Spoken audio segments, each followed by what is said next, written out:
하나님 말씀 보겠습니다. 요한복음 11장 32절에서 37절 말씀입니다. 봉독하겠습니다. 마리아가 예수 계신 곳에 가서 배웠고 그 발 앞에 엎드려 이르되 주께서 여기 계셨더라면 내 오라버니가 죽지 아니하였겠나이다 하더라. 예수께서 그가 우는 것과 또 함께 온 유대인들이 우는 것을 보시고 심령의 비통이 여기시고 불쌍히 여기사 이르시되 그를 어디에 두었느냐 이르되 주여 와서 보옵소서 하니 예수께서 눈물을 흘리시더라. 이에 유대인들이 말하되 보라 그를 얼마나 사랑하셨는가 하며 그중 어떤 이는 말하되 맹인의 눈을 뜨게 한 이 사람이 그 사람은 죽지 않게 할 수 없었더냐 하더라. 아멘.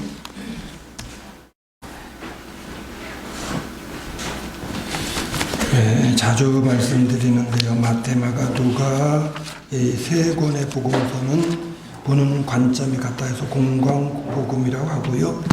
요한복음은 좀 독특합니다. 요한복음을 읽다 보면 공광복음에서 느끼지 못하는 부분들을 느낄 수 있는데요. 아마 1장부터 보시면 좀 특별하다는 생각이 들 겁니다. 대초에 말씀이 계시니라 이렇게 시작을 하는데요. 요한복음은 이해하기 좋은 건 있습니다. 뭐냐면 각 장마다 특별한 주제가 있어요. 그러니까 되게 한 장에서 한 가지 내용을 가지고 어떻게 보면 그것들을 이야기를 합니다. 요한복음 11장은 나사로라는 사람을 중심으로 예수님이 죽은 자를 살리신 그 사건을 기록하고 있습니다. 그러니까 요한복음 11장이 나사로의 죽음 그리고 예수님이 살려주신 나사로의 어떤 살아남 이제 이것을 이야기를 하는데 어떻게 보면 요한복음 11장 한 장 전체가 하나의 어떤 큰 사건 또한 무대가 될 수 있습니다. 그 배경은 예루살렘에서 약 2km 떨어진 베단이라는 그런 마을이고 그 다음에 시점은 예수님이 십자가에 달리시기 한 일주일이나 2주일쯤 전에 마지막 이제 예루살렘에 올라가셨던 그때를 이제 바탕으로 하고 있습니다. 자, 예수님이 이제 요한복음 10장에 보면 유대인들한테 미움을 받아가지고 유대인들이 죽이려고 하니까 예수님이 피해 가셨습니다. 그래서 10장 마지막 부분에 보면 예수님께서 어디 계셨냐면 40절에 요단강 저편 요한이 처음으로 세례 베풀던 곳에 가서 거기 거하시니 이렇게 되어 있습니다. 그러니까 세례 요한이 이제 요단강에서 세례를 베풀었는데 이스라엘 성지순례 하는 분들은 이제 되게 성지순례 하는 분들이 그렇게 코스를 인도한다고 그럽니다. 그 광야가 있는 쪽, 요단 쪽 동편에서 이제 요단강을 건너서 서쪽으로 건너가게 한다고 그럽니다. 저 세례라는 게 유대인들에게 있어서는 이방인이 유대인이 되는 의식입니다. 근데 세례 요한은 유대인들을 향해서 니네가 거듭나야 된다는 것을 이야기하는 가운데 회개하고 이제 천국에 가라는 그런 복음 선포를 했습니다. 그런 가운데 이제 많은 사람들이 세례를 받는데 아마 그런 식으로 하지 않았을까, 요단 동편에서 건너가지고 서쪽으로 나가지 않았을까라고 사람들이 생각하는 가운데에 예수님 요단강 저편, 그러니까 어떻게 보면은요 동쪽에 이제 원래 유대인들이 잘 가지 않는 그 지역에 예수님께서 계셨던 것이 아닌가라고 여겨지는데, 요한복음 11장에 보면 그 예수님한테 베다니 3남매의 가족이 소식을 전합니다. 자, 예수님이 베다니 3남매 나사로라는 오빠하고요 마르다 마리아라는 자매하고 셋이 함께 생활하는데 부모에 대한 이야기는 없습니다. 아마 오빠가 가장 역할을 했던 것으로 보이는데, 예수님이 이제 예루살렘에 올라가실 때가 되면 예루살렘이 우리로 말하면은 사대문 안입니다. 옛날에 사대문 안에 누가 삽니까? 어떻게 보면은요 세력을 가진 사람들만 살고 있는 겁니다. 유대인들도 이제 거기에 세력이 있는 사람들만 사는데, 예수님이 예루살렘에 가서 복음을 전하고 저녁 때 주무시려고 하면 그 안에 사는 사람들 가운데 예수님 와서 주무십시오라고 예수님을 모시는 사람이 아무도 없어요. 그러니까 거기서 좀 떨어진 성 밖으로 한 2km 더 떨어진 베단이라는 마을로 예수님 가셨는데, 그곳에 가시면은 늘 이 나사로의 집에서 예수님을 머무실도록 대접해 드린 거로 보입니다. 그러다 보니까 이제 그 집 가족들로 친하게 지내고 예수님의 그 삼남매로 굉장히 극진히 사랑하셨습니다. 자, 그 가정이 예수님을 이제 섬긴다는 것은 예수님을 믿고 따르는 겁니다. 예수님 말씀 듣는 걸 좋아하는 겁니다. 예수님을 어떻게 보면 섬기는 그런 가정입니다. 그런 가정이기 때문에 자기의 가정에 어려운 문제가 생기면 예수님의 요즘 말로 하면은 그냥 보선발로 달려올 그럴 거라고 생각을 했습니다. 언제입니까? 오빠가 병든 겁니다. 자, 오빠가 병들었는데 이게 중한 병이어서 금방 이제 고치지 못할 것 같아요. 이거를 고쳐줄 분이 예수님이라고 생각을 하고 사람을 이제 보내가지고 예수님한테 알렸습니다. 그래서 11장 1절에 보면 병자가 있으니 병든 사람이 있는데 그 사람은 마리아와 자매 마르다의 마을 베다니에 사는 나사로라. 그러니까 그렇게만 써 있으면 오랍이라는 말이 이제 그 다음에 나옵니다. 그런 가운데에 3절 말씀에 사람을 보내가지고 사랑하시는 자가 병들었나이다 이렇게 전달을 했습니다. 그 말이 뭡니까? 예수님 빨리 좀 와주십시오. 고쳐주십시오 하는 그런 이야기입니다. 자, 예수님 분명히 그 말씀에 대한 전달은 받았는데 4절에 보면 예수님이 그냥 가볍게 말씀하시는 것처럼 아무렇지도 않게 이렇게 말씀하십니다. 이 병은 죽을 병이 아니라 하나님의 영광을 위하며 하나님의 아들이 이로 말미암아 영광을 받게 하려 함이라 이렇게 말씀했습니다. 자, 그 뒤에 하나님의 영광을 위한 것이다. 이걸로 하나님의 영광을 받게 하려 합니다. 이게 무슨 뜻인지 사람들은 몰라요. 우리는 결과를 보고 압니다. 그러나 앞에 분명한 것은 죽을 병이 아니다는 그런 말씀입니다. 자, 그 말을 주변에 있는 제자들이 들었겠지요. 그 다음에 나사로가 병들었다고 알리러 온 사람이 들었겠지요. 자, 그 말을 듣고 예수님 움직이지 않으니까 그곳에 계속 계시니까 그 사람은 이제 그대로 돌아서 전달했는지 모릅니다. 예수님 그러는데 죽을 병이 아니랍니다. 전했는지 모릅니다. 예수님의 제자들은 가만히 예수님 계시니까는 정말 죽을 병이 아닌가 보다라고만 생각을 한 겁니다. 그러는 가운데에 6절에 보면 이틀을 더 지내셨다. 그곳에 안 가시고 이틀이 더 지났어요. 그런 다음에 예수님께서 제자들에게 야, 유대로 가자 이렇게 말씀하신 겁니다. 그 말은 그 지역은 유대 땅이 아닙니다. 그러니까 유대 땅은 남쪽 예루살렘을 중심으로 있는 것이 유대 땅이고 그 다음에 북쪽은 갈릴리 바다를 중심으로 갈릴리 지역이라고 그러고 그 중간은 사마리아라고 그 다음에 그 요단강 오른편은 베니게 지역이라고 그러는데 어쨌든 이제 예수님이 이제 유대로 가자 이러니까 제자들이 생각할 때 예수님이 이제 나사로가 병들었다고 할 때는 안 움직이면서 죽을 병이 아니다라고 이야기를 했습니다.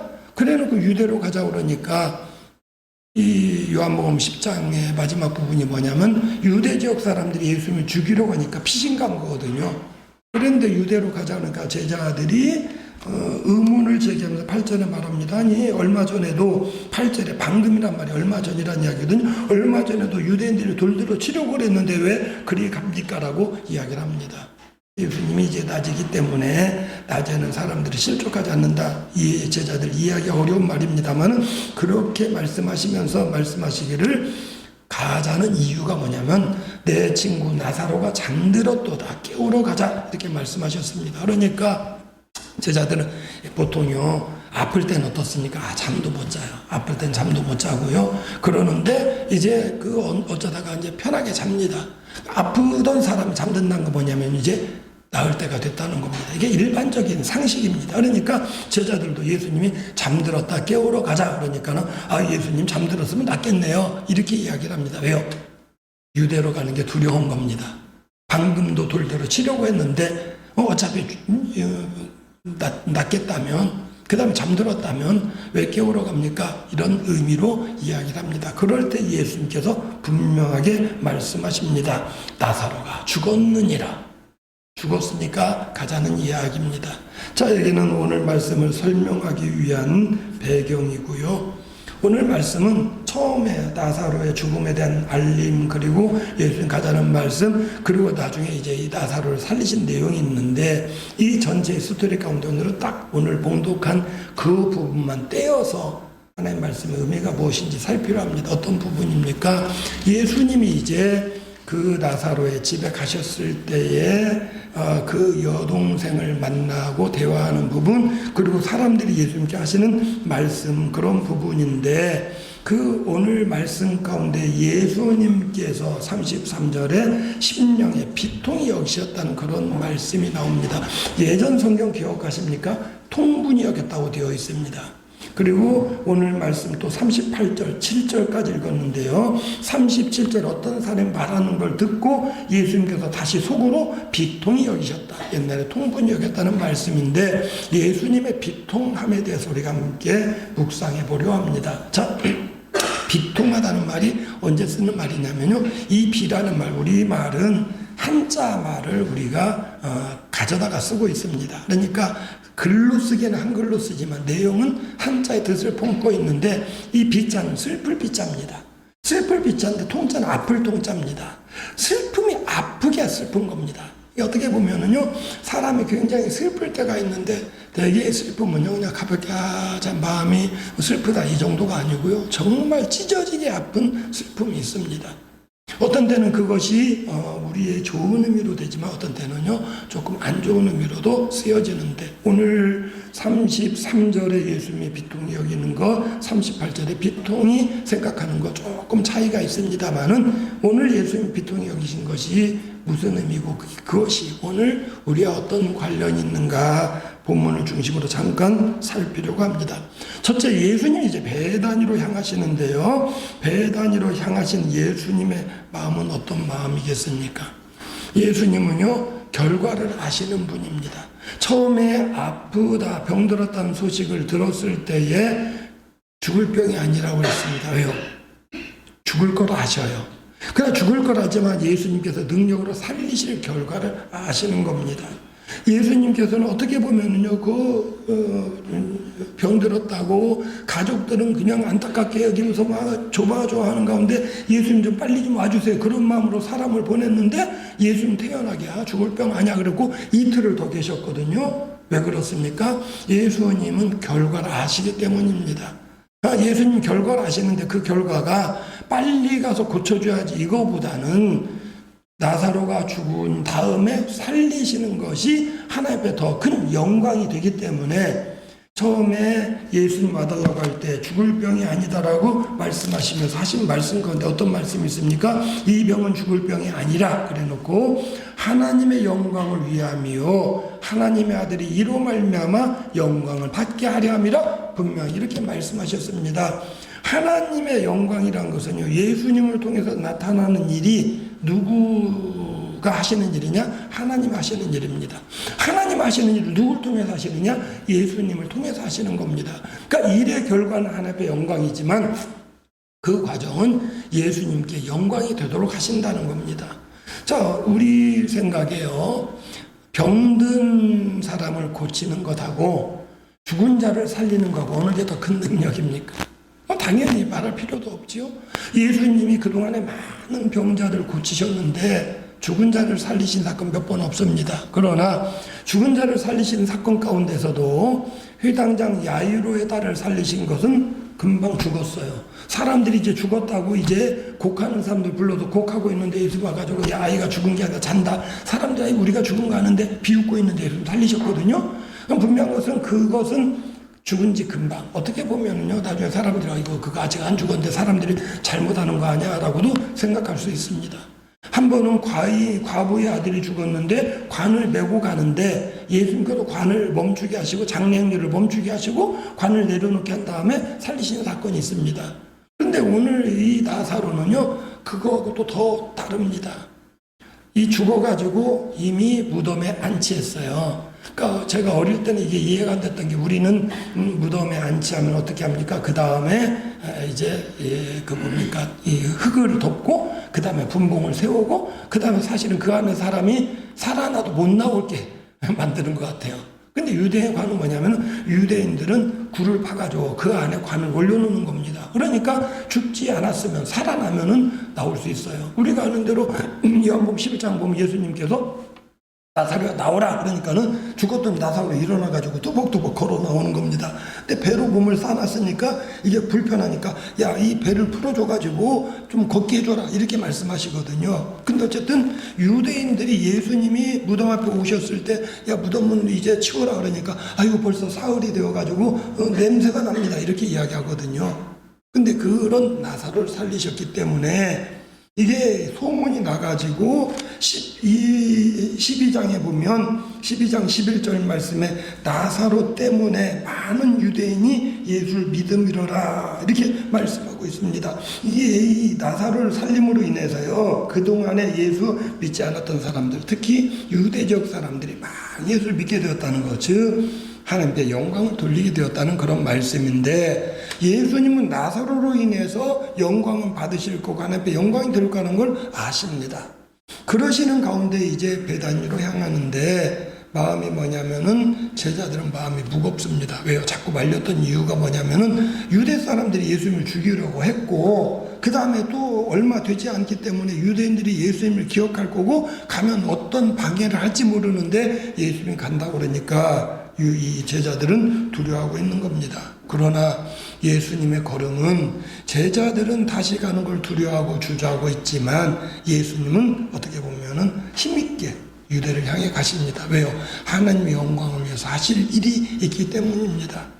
하나님은요, 우리가 이제 일생 살아가는 데 있어서 어떤 때는 우리의 발걸음이 가벼울 때도 있어요. 그냥 무엇을 하든지 편안하게 시작을 하고 편안하게 마칠 일도 있지만은 어떤 일들은요, 발걸음이 무거울 때가 있습니다. 특히 중요한 일을 앞두고는요, 내가 이것을 어떻게 감당해야 되나, 내가 어떻게 하는 게 옳은가.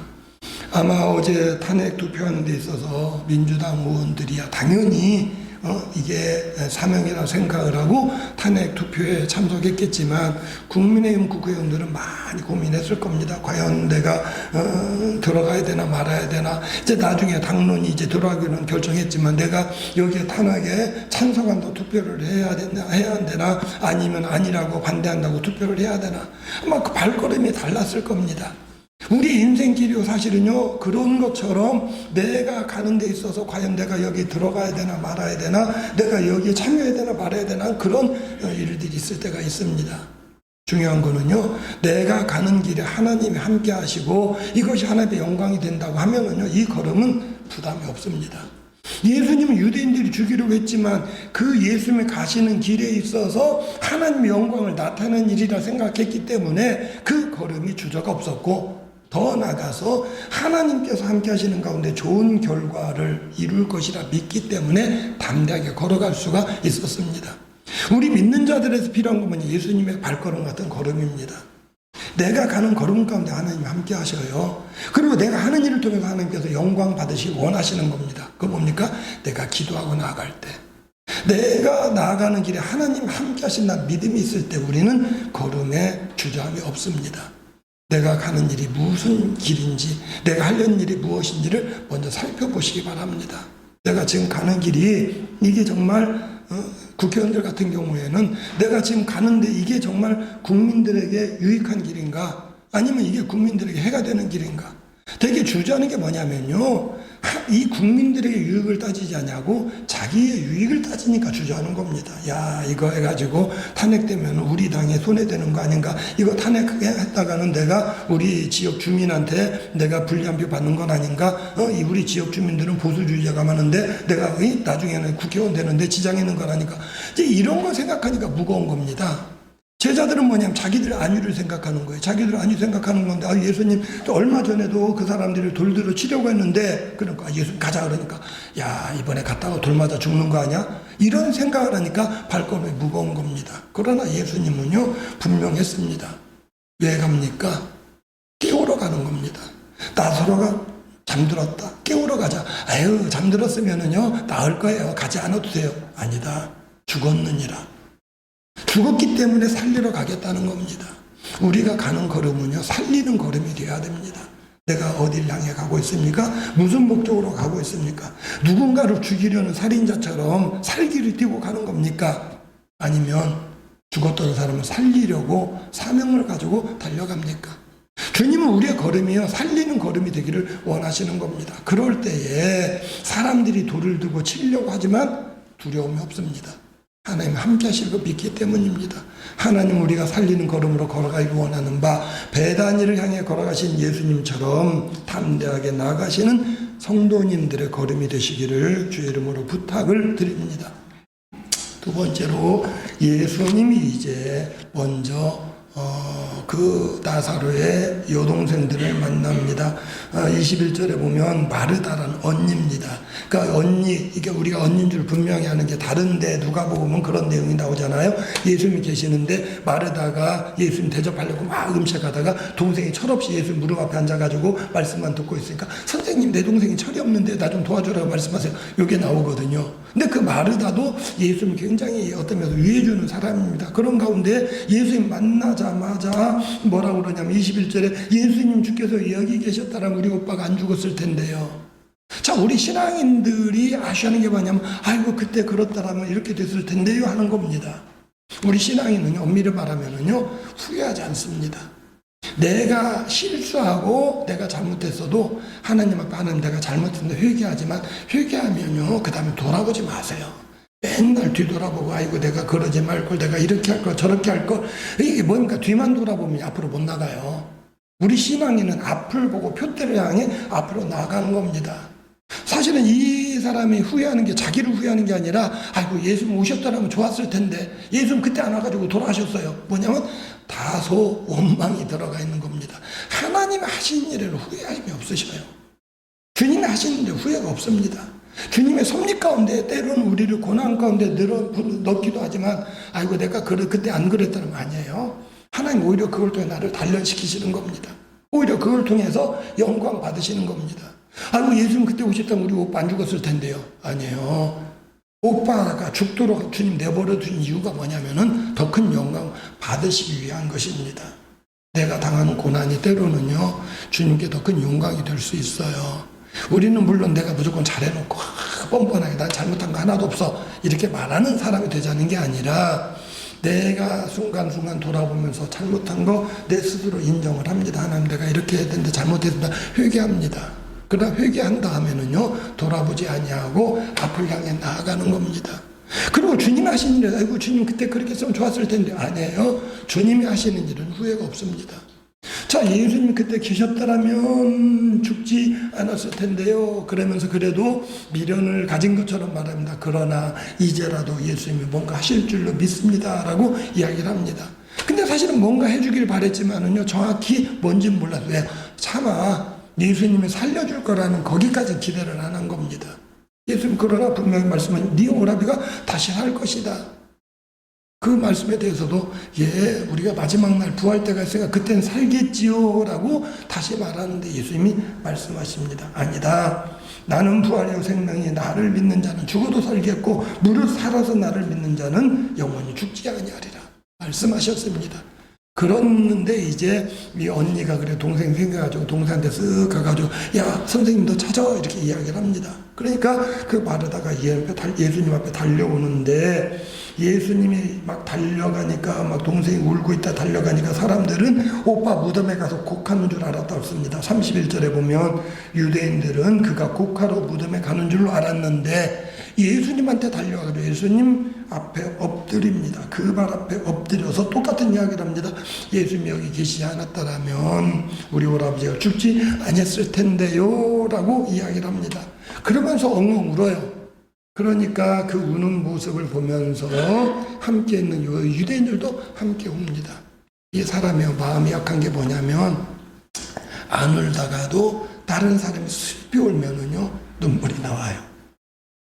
우리 성도 가운데 누가 돌아가셨다 말 들을 때 안타깝다 생각도 금방 눈물 안 나오는데요. 가족들 우는 모습 보면은 눈물 나와요. 누가 뭔가 슬픈 일을 당해가지고 우는 모습 보면은 눈물이 나옵니다. 근데 자 예수님이 그들이 우는 것을 보시고 심령에 불쌍히 여기고 통분히 여기셨다고 그랬습니다. 자 통분히 여기고 그 다음에 35절에 눈물 흘리시더라. 같이 눈물 흘렸는데요. 자 그 우는 것을 보면서 또 예수님이 여기 계셨다면 안 죽었을 텐데 하는 그런 말을 들으면서 비통히 여기셨다. 옛날 성경 통분히 여기셨다. 처음에 말씀한 것처럼 자 슬픔 가운데에 통증이 있는 겁니다. 가슴이 아픈 겁니다. 자, 예수님 분명히 살 거를 아셨어요. 살리시러 오셨어요. 그래서 처음에 오라고 그랬는데 바로 안 오고 예수님이 하나님께 영광이 될 거다.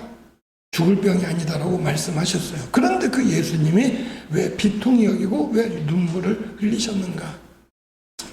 우리가 성경 복음서 전체를 통해 예수님을 살펴보면 예수는 분명 하나님이십니다. 완전한 하나님이에요. 요한복음 1장에서 말한 것처럼 태초에 말씀이 계셨는데 이 말씀이 성부 하나님과 함께 계셨고 이 말씀이 세상 만물을 만드실 때 함께 만드셨는데 이 말씀이 인간의 육체를 입고 이 땅에 오셨어요. 그러니까 이 말씀이 육신이 되어 우리 가운데 거하셨다. 이게 요한복음 1장의 말씀입니다. 이런 하나님이에요. 그러니까 완전한 하나님으로서 이 땅에 오셨지만 한편으로는 우리가 똑같은 육체를 입으셨습니다. 태어날 때 여자의 몸을 통해서 태어나서 갓난아기부터 성장을 하셨고 그 다음에 육체만 사람의 형체를 띈 게 아니라 우리와 같은 똑같은 성정을 가지신 분이라는 겁니다. 사람들과 같은 성품을 가지셨고 정을 가신 분입니다. 그래서 예수님은 사람의 슬픔에 대해서 함께 슬픔을 느끼고 기쁠 때 함께 기뻐할 줄 아시는 그러한 분입니다. 우는 자들과 함께 울어주는 예수님입니다. 자, 예수님은 분명히 다시 살 건 알지만 사람들이 우는 모습을 보면서 가슴 아픈 게 뭐냐면 그 자녀가 오빠가 죽었다고 그동안에 고통하고 있고 부활하기까지 사실 살리기까지 여전히 고통 가운데 그 있는 모습이 안쓰러운 겁니다. 자, 우리가 자녀들 키우는 과정에서도 그런 생각 안 합니까? 애가 어려운 과정을 겪어요. 근데 그 어려운 과정을 통해서 분명 애가 성숙합니다. 그 과정을 어쩌지 겪을 거랍니다. 고등학교 입시생들 얼마나 애처로운지 모릅니다. 근데 사실은 다 우리가 다 겪었기 때문에 자라는 과정에 있어서 이게 그래도 애가 힘들어도 그 과정을 겪어야 되는 건 알아요. 알긴 알지만 뭐냐면 마음이 아파요. 애가 참 지금 힘들게 공부하는 과정이 안타까운 겁니다. 그냥 안타깝게 여기는데요. 부모들이요. 꼭 대부분의 부모가 눈물 흘릴 때가 있어요. 언제냐면 아들이 군대 갈 때. 어떤 때는 엄마가 울고 어떤 집은 엄마가 안 우니까 아빠가 울더라고요. 군대 가면 사실은요. 요즘 같은 때는 훈련도 길지도 않아요. 한 달 훈련 받고 그 다음에 바로 뭐 외출 나오고 휴가 나오고 또 군대 생활도 옛날에는 뭐 27개월, 30개월, 33개월 뭐 심지어는 40개월까지도 사병들 이 군대 생활인데 요즘은요 21개월입니다. 2년도 안 돼요. 그러니까 어떻게 보면요 갔다가 금방 나오고 또 요즘은요 휴대폰 가지고 가서 툭하면 전화합니다. 그런데도 막상 자녀가 입대해서 군대 간다고 하면은 꼭 굳이 또 군대 부대까지 따라가요. 입소식도 지켜봐요. 근데 지켜보면서 또 손을 들면서 울면서 나와요. 그러면 그 과정이 뭐냐면은요 애가 그 훈련받는 과정 그리고 어떻게 보면 훈련이라는 게 육체적으로 힘든다기보다는요 이게 제약받지 않고 자유롭게 살던 자녀가 군대라는 틀에 갇혀가지고 제약하는 모습이 어떻게 보면요 안타깝게 여겨질지 모릅니다. 그러니까 대부분의 부모가 안타깝게 여기면서 울어요. 눈물 흘립니다. 자녀가 당할 고난을 보는 겁니다. 엄마들이 또 우는 게 문제입니까? 딸 시집갈 때. 아니 딸이 결혼 안 하고 평생 살면 좋겠어요? 결혼해서 가는 게 좋잖아요. 그러나 결혼해서 가면 좋다고 해놓고 막상 딸이 시집간다고 그러면요 결혼식 엄마들이 울어요. 아니 왜 웁니까? 잘 살 텐데. 근데 사실은요 내가 결혼해서 신혼 초에 갈등 겪고 신혼 초에 힘들고 몸으로 맨날 엄마가 해주던 거 먹던 밥 먹던 애가 남편 밥 해주고 자녀들 밥 해주고 키우고 이런 힘든 것 사실은 그게 행복인데 그 과정을 알기 때문에 그냥 이유도 없이 눈물이 나와요. 주님께서 우리를 바라보실 때 사실은 우리의 삶 가운데에 주님이 내 삶의 고난을 통해서 하나님이 은혜를 입게 하시고 영광을 돌리게 하셔요. 그러나 그 과정의 힘든 부분을 보면서 주님이 비통하게 여기시고 눈물을 흘리시는 겁니다. 내가 당하는 고난 주님이 그래 너 그거 별것도 아니야 에이 그것도 못 이겨? 이러는 주님이 아니라 내가 하나님 앞에 더 큰 영광이 될 걸 알지만 내 삶에 있는 고난을 그저 외면하는 분이 아니라 내가 당하는 육체의 고통을 가슴 아파하시고 내가 힘들어하는 것들을 함께 힘들어하시고 내가 마음 아파하는 것을 주님이 비통해 하신다라고 오늘 말씀을 통해 말씀하고 있습니다. 우리가 힘들지만 힘을 얻을 수 있는 거 우리가 힘들지만 위로를 받을 수 있는 것은 주님이 내 고난을 아시고 함께 아파하시기 때문입니다. 내 고난을 하신 주님이 함께 아파하신다는 것을 기억하시면서 위로받으시는 우리 성도님들이 되시기 바랍니다. 마지막으로 예수님의 비통함이 37절 다음에 한 번 더 나옵니다. 자, 이게 예수님이 함께 우는 걸 보면서 사람들이 예수님이 이렇게 말합니다. 어떤 사람이 말하기를, 아니 소경의 눈도 뜨게 한 사람이, 맹인의 눈을 뜨게 한 사람이 그 사람 못 고쳐줬어? 이렇게 말합니다. 그 다음 절 우리가 37절까지 봤습니다만 38절에 예수님이 그걸 들으시고 속으로 비통하게 여기셨다 이렇게 되어 있습니다. 주님의 역사는요, 시간이 필요합니다. 지금 예수님이 무덤으로 가고 계셔요. 무덤 앞에 가서 불러놓으면 이제 끝나는 겁니다. 그러나 그걸 알지 못한 사람들이 비난을 합니다. 누굴 향해서? 믿는 사람들을 향해서. 아니 예수 잘 믿는다면서 그것도 하나님 안 해주셨어? 예수 잘 믿는다는데 왜 그렇게 고생해? 예수 잘 믿는다면 왜 그렇게 어려움을 당해? 그런 이야기를 들을 때 사실은 우리가 속으로 비통해요. 내가 하나님 자녀인데 저렇게 세상 사람들이 나를 조롱하는가? 더 비통해하는 분이 주님이십니다. 주님이 내 문제 해결하려고 지금 가고 계시는데 그걸 알지 못하는 사람들이 그 중간에 벌써 말하는, 예수 믿는 사람 왜 그렇게, 아니 예수 믿는 사람 왜 그렇게 맨날 아파? 예수 믿는 사람이 맨날 그렇게 어렵게 살아? 예수 믿는 사람이 왜 맨날 그렇게 힘들게 살아? 아니에요. 예수님이 우리를 통해 더 영광 받으시려고 그냥 조금 병들었는데 바로 고쳐준 게 아니라 내버려 두셨어요. 왜요? 죽은 다음에 살려주니까 더 큰 영광이거든요. 그리고 예수님 지금 무덤 향해서 뭘 위해서? 살려주기 위해서 가고 계신 중입니다. 그 과정에 사람들이 비난을 합니다. 내가 여전히 신앙생활을 하고 있는 가운데 세상 사람들이 나를 보고 조롱한다 할지라도, 세상 말로 시비 건다 할지라도 개념하지 마세요. 그걸로 인해서 가슴 아파하지 마세요. 나보다 더 주님이 가슴 아파하시고 주님은 그 문제를 해결하러 지금 가고 계시다는 겁니다. 내 삶의 문제 주님이 아십니다. 내가 힘들 때 함께 눈물을 흘리십니다. 그 주님이 내 문제를 해결해 주기 위해서 세상 사람들이 조롱하고 비난할 때 걸음을 더 바삐 옮기고 계십니다. 그 한편으로는요, 이 다윗의 자세가 필요합니다. 다윗이 하나님의 범죄했기 때문에 사실은 자기 잘못이에요. 그래가지고 아들이 반역을 해가지고 쫓겨갑니다. 쫓겨가다 보니까 옛날에 사울의 부하였다가 사울이 죽은 다음에 어떤 면에서는 세력을 잃던 사람이 다윗이 쫓겨가니까 막 기세등등해가지고 다윗을 막 조롱을 하고 어떤 면에서는 그럽니다. 근데 다윗의 부하가요, 화가 나가지고 왕이 허락하면 내가 한 칼에 저는 치겠습니다. 다윗이 뭐라 그럽니까? 내버려 두어라. 오히려 저 사람이 그러므로 해서 하나님께서 나를 더 불쌍히 여기기를 원한다. 우리의 자세가 뭐냐면요, 세상 사람들이 만일에 내가 믿는 가운데 어려움 당할 때 조롱한다면요, 내버려 두세요. 왜요? 주님이 보셔야 돼. 주님 저렇게 안 믿는 사람들이 나 조롱하는데 주님 안 돌아보십니까? 주님은 보고 계시고 비통히 여기시고 내 문제를 해결하기 위해서 걸음을 빨리 옮기고 계십니다. 이 땅 위의 고난을 주님이 비통하게 보신 줄로 압니다. 그리고 주님께서 걸음을 빨리 옮기셨기에 하나님의 영광의 역사가 나타난 줄로 압니다. 개인의 삶도 마찬가지입니다. 내 삶의 고난을 보시면서 함께 우시는 주님, 함께 슬퍼하신 주님, 그 주님은 세상에 조롱하는 가운데 비통히 여기시고 내 문제를 해결하고 걸음을 빨리 옮기고 계십니다. 그 주님의 역사를 바라보시면서 고난 가운데 위로 받으시고 힘을 얻으시는 우리 성도님들이 되시기를 주님의 이름으로 부탁을 드립니다. 나사로가 병들었을 때 죽을 병이 아니라고 말씀하시며 이제 하나님께 영광을 돌리기 위한 것이라고 말씀하셨고, 나사로를 살리기 위해 걸음을 옮기신 중에 성도들의 눈물을 보시며 비통히 여기시고 함께 눈물 흘리셨던 주님, 그 주님은 세상에 조롱에 대해 더 비통히 여기시고 걸음을 바삐 움직이신 줄로 압니다. 내 삶의 고난을 보시는 줄로 아는 가운데에 주를 의지합니다. 나와 함께 눈물 흘리시는 주님을 기억하게 하시고 내가 고난당하는 가운데 더욱 바삐 걸음 옮기시며 해결하길 원하신 주님을 바라보며 힘을 얻고 일어서는 자들 되게 하여 주시옵소서.